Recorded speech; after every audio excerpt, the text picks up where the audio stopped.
And people sat there sometimes at night, talking when they wanted to talk, rocking, and not talking when they didn't want to talk.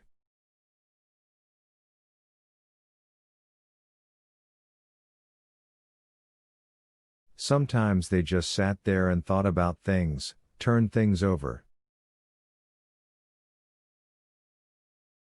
My uncle says the architects got rid of the front porches because they didn't look well. But my uncle says that was merely rationalizing it. The real reason, hidden underneath, might be they didn't want people sitting like that, doing nothing, rocking, talking. That was the wrong kind of social life.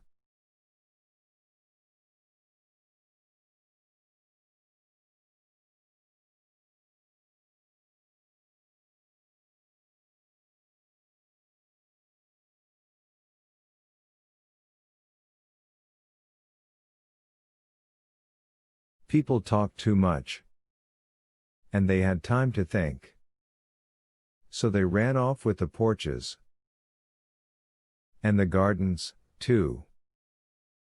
Not many gardens anymore to sit around in. And look at the furniture. No rocking chairs anymore. They're too comfortable.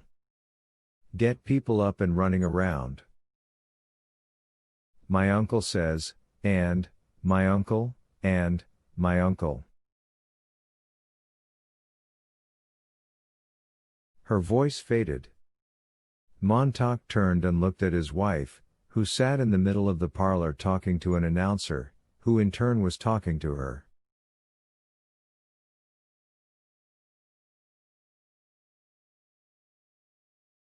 Mrs. Montauk, he was saying. This, that and the other. Mrs. Montauk? Something else and still another. The converter attachment, which had cost them $100, automatically supplied her name whenever the announcer addressed his anonymous audience, leaving a blank where the proper syllables could be filled in. A special spot? WaveX? Scrambler also caused his televised image, in the area immediately about his lips, to mouth the vowels and consonants beautifully.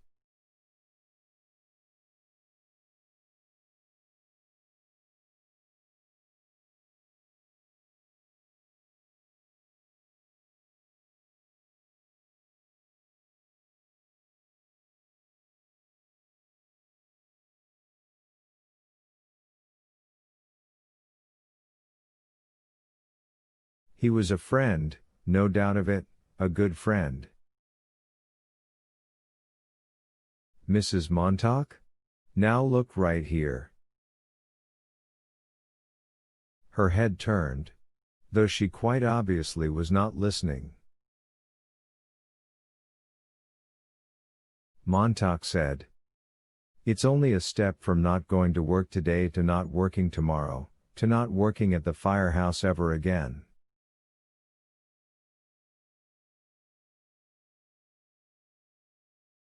You are going to work tonight, though, aren't you? Said Mildred. I haven't decided. Right now I've got an awful feeling I want to smash things and kill things. Go take the Beetle. No thanks. The keys to the Beetle are on the night table. I always like to drive fast when I feel that way. You get it up around 95 and you feel wonderful.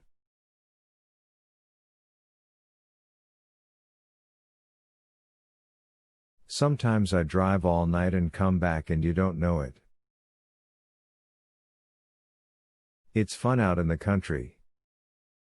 You hit rabbits, sometimes you hit dogs. Go take the Beetle. No, I don't want to, this time.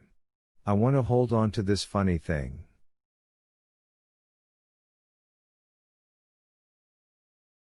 God, it's gotten big on me. I don't know what it is. I'm so damned unhappy, I'm so mad, And I don't know why I feel like I'm putting on weight.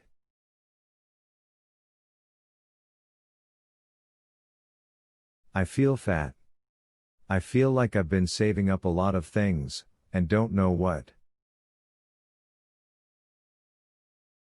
I might even start reading books. They'd put you in jail, wouldn't they? She looked at him as if he were behind the glass wall.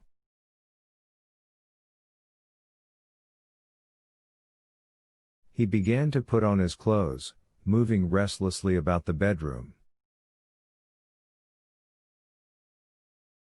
Yes, and it might be a good idea. Before I hurt someone. Did you hear Beatty? Did you listen to him? He knows all the answers. He's right. Happiness is important. Fun is everything. And yet I kept sitting there saying to myself, I'm not happy, I'm not happy.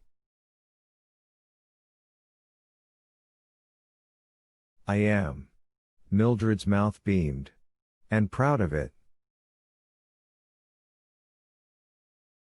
I'm going to do something, said Montauk.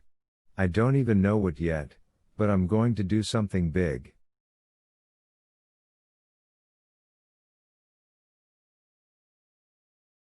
I'm tired of listening to this junk, said Mildred, turning from him to the announcer again. Montauk touched the volume control in the wall and the announcer was speechless.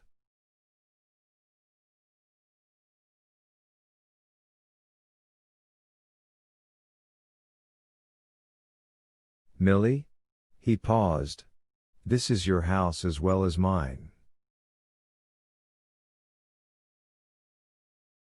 I feel it's only fair that I tell you something now. I should have told you before, but I wasn't even admitting it to myself. I have something I want you to see, something I've put away and hid during the past year, now and again, once in a while, I didn't know why, but I did it and I never told you.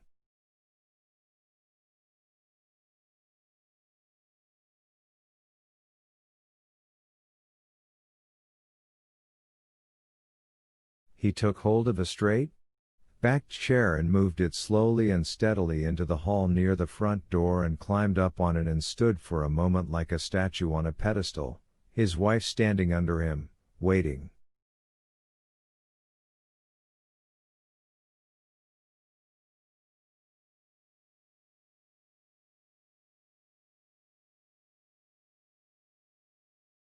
Then he reached up and pulled back the grill of the air conditioning system and reached far back inside to the right and moved still another sliding sheet of metal and took out a book.